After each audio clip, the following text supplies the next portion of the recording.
you ever looked at a comic book and thought, wow, that's art, and then stared at a painting in the gallery and wondered, wait, how is that even different then? Today, we're diving into the showdown, illustration versus fine art. Spoiler alert, they're not the same, and by the end of this video, you'll know exactly why. Let me know in the comments which one you are. Let's start with illustration. Think of that eye-catching image on the cover of your favorite book, or an advertisement. Illustration is art with a job. Its mission? To communicate, to explain, or to sell something. It's practical, purposeful, and often tied to a story or a product. Illustrators usually work for clients. Think publishers, brands, or magazines. Their art is designed to grab your attention fast and make a point, like, buy this book. It's less about the artist's soul and more about the viewer's takeaway. Now, fine art, that's wholly different.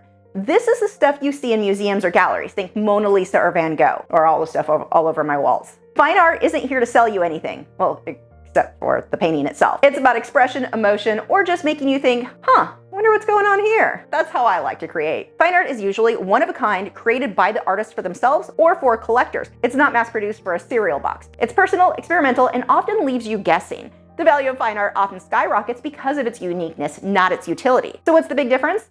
Purpose and context. Illustration serves a clear goal, like teaching or advertising, while fine art serves the artist's vision, free from those rules. But both can be jaw-droppingly beautiful, and both take skill. Still, the line can blur. Some illustrations can feel like fine art, and some fine art gets commercial. But at their core, illustration says, look at this message. Fine art says, feel what I feel. One thing you'll often see online is where an artist will paint something and somebody says that's not a painting, it's an illustration. So many people do not understand the difference. It's not about the medium you use or the style you paint, it's about the messaging. Need a big tip for making your work look more realistic? Check out this video here.